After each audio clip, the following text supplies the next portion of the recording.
perilaku hal-hal yang bertentangan dengan norma-norma atau nilai-nilai di masyarakat, itu berarti dia sedang mau minta tolong. Selama apa artinya? Apa maknanya di situ? Berarti begitu pentingnya mendengarkan suara anak. Jadi pada saat dia mau keluar saja, dia menjadi anak yang hebat, anak yang taat, anak yang suka membantu. Itu ditentukan oleh dampingan ayah dan ibunya pada saat itu 50%.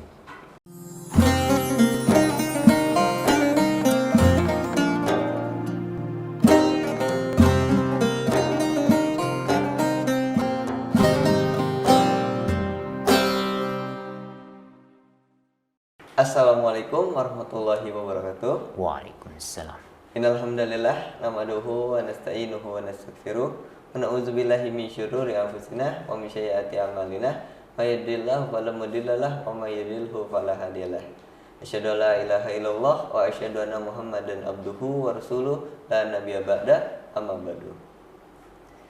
Teman-teman semua, ayah bunda, kembali bersama saya Fat Alfarel dalam acara BBT Buka Bersama Tokoh SMP IT SMA IT Insan Mandiri Cibubur, yang alhamdulillahnya kita telah kedatangan narasumber yang sangat istimewa, yaitu Bapak Hamid Patilimah selaku kriminolog. Beliau juga seorang dosen pasca sarjana di Universitas Pacisakti Bekasi dan juga tim ahli pengembangan KLA Kabupaten Layak Anak atau Kota Layak Anak.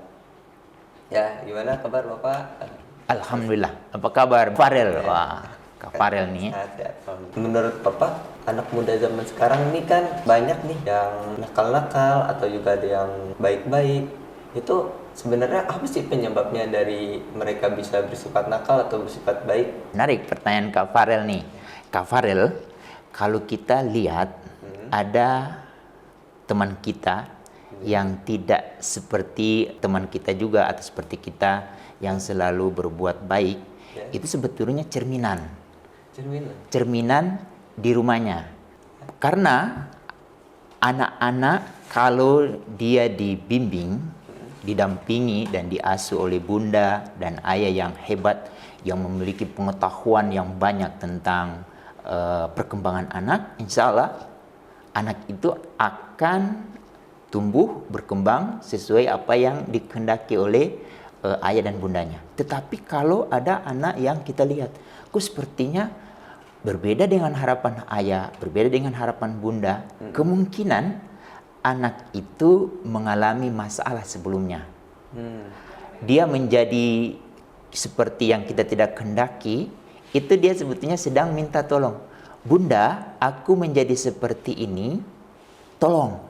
Aku jangan direndahin martabatnya, aku nggak boleh dikerasin, aku nggak boleh dibeda-bedakan dengan orang lain. Aku adalah aku yang memiliki keunggulan yang diberikan oleh Allah kepada aku. Nah, untuk itu, kalau ada teman kita yang misalnya nih bolos, suka menentang, suka mengganggu temannya, suka merendahkan temannya, atau berperilaku hal-hal yang bertentangan dengan norma-norma atau nilai-nilai di masyarakat, itu berarti dia sedang mau minta tolong, selamatkan aku agar aku bisa menemukan diri aku kembali. Tapi kok ada anak yang hebat? Ada. Itu sebetulnya hasil dampingan, bimbingan dari kedua orang tuanya. Berarti orang tuanya berhasil? Ya, Kak Farel bisa tahu nggak? Usia mana yang paling penting untuk diperhatikan oleh setiap ayah dan bunda untuk mendampingi anak-anaknya? Sejak usia pertama 0 sampai 4 tahun. Itu 50% perkembangan anak. Dia menjadi anak yang hebat, anak yang taat, anak yang suka membantu. Itu ditentukan oleh dampingan ayah dan ibunya pada saat itu 50%. Lalu usia 5 sampai 8 tahun itu 30%. Jadi kita bisa total ya, 0 sampai 8 tahun itu 80% 80%. Kehebatan anak itu adalah hasil bimbingan, dampingan dari ayah dan bunda yang hebat. Kenapa dia hebat? Pertama, si ayah dan bunda itu sebelum dia memiliki anak, belajar Ya. bagaimana membesarkan anak. Kemudian tidak cukup punya pengetahuan, dia memiliki keterampilan. Keterampilan yang paling utama itu adalah public speaking. Bagaimana berbicara yang hebat dengan anak. Ya. Berarti orang tuanya sudah berhasil mengurus anaknya ya. Berarti bisa dikatakan berhasil lah. Kalau anaknya bisa membentuk karakter yang baik gitu. Ya, karena si ayah, si bunda benar-benar mentransfer apa yang dia ketahui, lalu apa yang dia miliki. Tetapi yang tergantung Kak Farel nih, ada 4. Apa? Pertama, sikap ayah dan bunda tidak boleh diskriminasi. Harus non-diskriminasi. Maksudnya diskriminasinya itu Kan kayak bunda itu atau ayah mudah sekali berkata ah kepada anak. Itu tidak boleh. Oh, Berkata ah saja tidak boleh, apalagi bentak atau membentak, lalu menjewer, kemudian memarahi di depan umum. Kenapa Kak Farel tidak boleh ayah dan bunda melakukan hal itu? mentalnya bisa Ya, berbicara. karena anak adalah manusia. Dia memiliki harkat dan martabat. Berkata ah saja tidak boleh, apalagi membentak, mengancam. Oh, kadang-kadang Kak Farel, kan kita suka lihat ada anak-anak dibentak, dimarahi di depan umum, terus misalnya dia merengek minta apa, itu dia. Jadi tidak boleh seorang ayah, seorang bunda itu bersikap diskriminasi kepada anaknya. Misalnya Kak Farel, kita sedang sedih, terus bunda main nutup pintu agak keras. Gimana rasanya? Sedih, kayak lebih kayak aduh nggak diperhatiin gitu, malah lebih mikir nggak diperhatiin. Ya, tahu nggak obatnya cuma apa? Si ayah, si bunda memeluk anak itu atau Kak Farel dipeluk. Maaf Kak, aku tadi salah, minta maaf. Dan kalau minta maaf itu otomatis rasa kesel anak hilang. Ya. Itu yang pertama. Yang kedua adalah si ayah dan si bunda harus selalu memperhatikan kepentingan terbaik bagi anak. Yang akan menjalankan kehidupan nanti siapa Kak Farel? Anaknya. Yang tahu tentang kebutuhan anak siapa Kak Farel? Anaknya sendiri. Orang tua sama anaknya sendiri. Anaknya yang paling tahu kan? Ya, anak yang paling tahu. Misalnya nih, dia tidak buat PR, yang langsung merasakan peringatan guru siapa? Anaknya. Coba kalau sejak dari awal dia diberi dorongan oleh ayah, Kak, coba buat PR tepat waktu. Tepat waktu itu kayak apa? Kita diskusi di situ. Jadi, nih simulasi. Kak, kalau misalnya nih kamu buat PR tepat waktu, berarti kamu masih punya waktu untuk bermain, lalu punya waktu untuk melakukan segala sesuatu yang terbaik untuk dirimu. Tetapi kalau misalnya PR-nya itu di-delay, ditunda-tunda, nanti yang akan merasa tekanan siapa? Anak itu sendiri. Jadi di sini butuh. Jadi kepentingan terbaik bagi anak itu yang paling tahu adalah anak itu sendiri. Sedangkan orang tua adalah sebagai fasilitator. Wah, ya. Apalagi sekarang Menteri Nadiem Makarim memperkenalkan pendidikan merdeka belajar. Yang mata pelajarannya terserah gitu. Iya, itu sebetulnya beliau belajar dari Ki Hajar Dewantara, tetapi Ki Hajar Dewantara belajar dari Montessori dan Vogel. Tetapi kalau kita telusuri gurunya umat, Rasulullah itu menjadikan setiap anak atau setiap sahabatnya adalah pusat. Sekarang setiap murid adalah pusat, guru, fasilitator. Pendidik pertama dan utama di rumah siapa? Orang tua. Kalau misalnya ada 3 anak, berarti Muridnya 3, guru. berarti 3 pusat kan? Ada 3 pusat. Jadi si ayah si bunda memfasilitasi 3 orang yang memiliki kepentingan berbeda-beda. Si A mau jadi apa, si B mau jadi apa. Itu yang kita maksudkan. Jadi kepentingan terbaik bagi anak menjadi utama. Berarti Pak, orang tua tuh ibaratkan kayak harus ngasih sebab akibat ya. Kayak, nah dari sebab kamu melakukan ini, akibatnya akan terjadi ini, kayak gitu. Biar kayak pikiran anaknya terbuka gitu ya. Dia ini yang nanti di prinsip yang paling akhir itu, yang keempat adalah selalu mendengarkan pandangan anak. Itu sebetulnya berangkat dari apa? Pernah nggak dengar cerita Nabi Ibrahim yang meminta Nabi Ismail untuk dikurbankan? Ya. Ada 2 kata yang tidak dipakai sekarang oleh orang Islam. Tahu nggak kata apa itu? Apa Pak? Nah, tolong pikirkan apa pendapatmu. Padahal Nabi Ismail diminta untuk mau dikurbankan. Tapi Nabi Ibrahim menghargai si anaknya. Dia minta, nak tolong pikirkan apa pendapatmu. Karena Nabi Ismail dibimbing, diasuh oleh bunda yang hebat, yang keluar dari mulut dia apa? Wahai ayahanda, kerjakanlah perintah Tuhanmu, insya Allah engkau menemukan aku dalam keadaan sabar. Apa yang terjadi dengan konsep itu sekarang? Sekarang di Indonesia itu diadaptasi, setiap anak itu harus menjadi pelopor dan pelapor melalui forum anak. Kok kenapa sekarang anak-anak Indonesia diberi ruang seperti itu? Karena apa? Diatur oleh Undang-Undang Perlindungan Anak. Perlindungan anak ya. Kak Farel pernah tahu nggak tuh? Ada di pasal 24. Penekanannya adalah negara, pemerintah daerah menjamin suara anak didengar sesuai dengan usia dan kematangannya.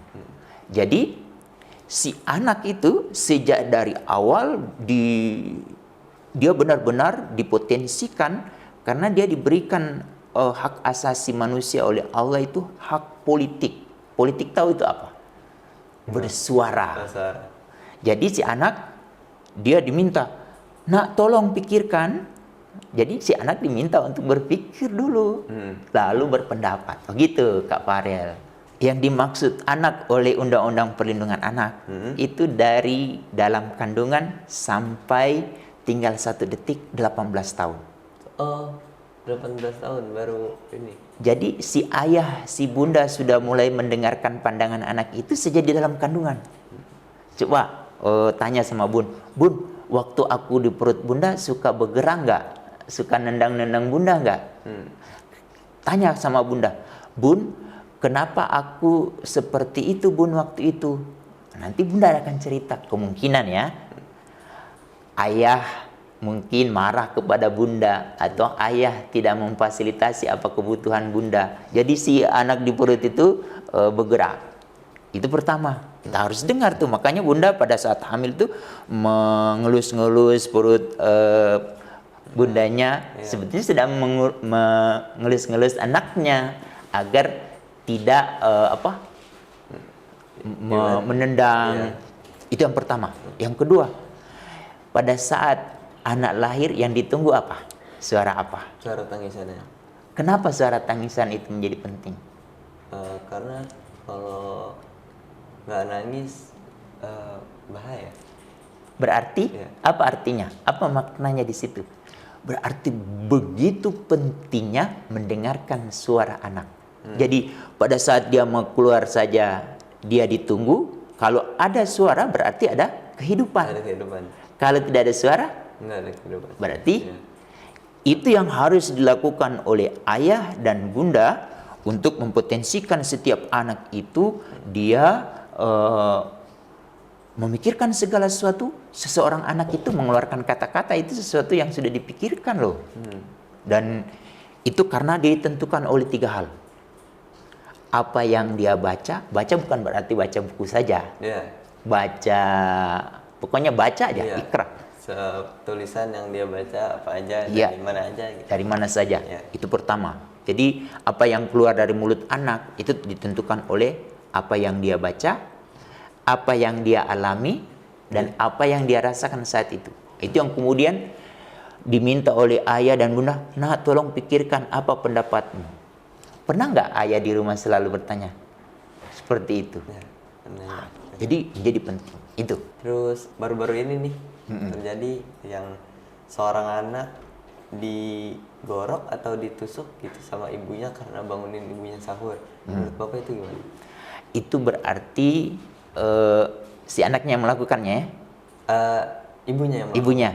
Ibunya sedang bermasalah. Kalau dari teman-teman kedokteran yang harus mengeluarkan diagnosis itu, tapi kita coba lihat definisi kesehatan. Kesehatan itu sehat fisik, Sehat mental, sehat rohani, dan sehat sosial. Berarti ada masalah di mana tuh? Antara sosial atau mental? Mental dan rohaninya juga. Iya. Tetapi pemahaman kita saat sekarang yang kesehatan itu hanya fisik saja. Padahal anak yang bermasalah secara mental, dia misalnya suka membentak, dia suka dendam, lalu dia suka apa? Cemburu, suka iri, lalu apa lagi? Suka buat keonaran. Itu sebetulnya dia sedang berpenyakit. Untuk itu, kalau kita menemukan orang tua yang seperti ini atau anak yang seperti ini, hanya satu upaya yang kita lakukan. Kita rangkul orang itu. Kita ajak berdiskusi dan kita membuat dia gembira lagi, kepercayaan diri dia muncul lagi. Teman curhat lah ibaratnya. Harus. Makanya di rumah itu sekarang ada satu tuntutan, kalau bisa ada mekanisme pengaduan. Curhat itu berarti bisa curhat ke ayah, bisa curhat ke ibu. Tetapi curhat hanya yang curhat dan yang menerima curhat itu yang mengetahui. Tidak boleh itu dibocor. Karena setiap orang yang curhat itu dia punya harga diri. Dan orang yang menerima curhat dia harus menjaga amanah. Karena si anak mampu bercerita kepada dia karena dia percaya sama orang tuanya. Iya. Sejak kapan itu harus kita bangun? Sejak anak kecil. Harus. Nah, kalau sekarang kita lihat Kak Faril, ada anak remaja yang sudah sampai memutus kontak dengan bundanya, sudah memutus kontak dengan ayahnya. Kemungkinan besar itu karena apa? Kak Faril tahu? Broken home. Pasti. Salah satunya? Broken home. Ya, atau kemungkinan besar tidak menghargai pendapat anak.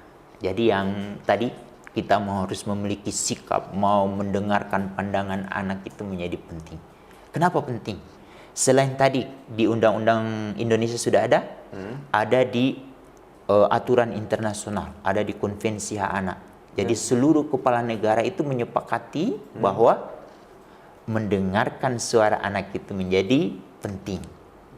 Tetapi kalau kita berbicara, ada nggak kitab suci menjelaskan tentang pentingnya mendengarkan suara anak? Pada saat kasus kita lihat pada kejadian yang dialami oleh Nabi Ismail bersama Nabi Ibrahim. Jadi sampai mau dikurbankan saja, Nabi Ismail diminta untuk berpikir, lalu berpendapat. Sekarang saya mau tanya, di keluarga muslim sekarang, ada nggak kehidupan itu dihidupkan? Mungkin ada, tapi jarang. Berarti butuh apa tuh? Jadi kayak pelatihan mungkin. Ya, jadi melalui pertemuan kita hari ini, Kak Faril ya, poinnya adalah terutama bagi anak-anak sekarang yang insya Allah bakal jadi calon ayah dan bakal calon bunda. Belajarlah menjadi calon ayah dan calon bunda dari bunda kita dan dari ayah kita masing-masing. Kita tanya, Bun, bagaimana bunda sebelum mau menikah dengan ayah? Apa yang dipersiapkan? Itu menjadi penting. Bapak, terima kasih atas paparan materinya. Yang terakhir adalah tips dari Bapak Hamid Fatilima, bisa kita serap untuk kehidupan kita dalam berkeluarga dan menjadi keluarga yang harmonis. Saya Fatal Farel pada acara BBT Buka Bersama Tokoh bersama kru. Mohon maaf, saya tutup acara ini. Billahi taufiq wal hidayah. Wassalamualaikum warahmatullahi wabarakatuh. Waalaikumsalam warahmatullahi wabarakatuh. Ya.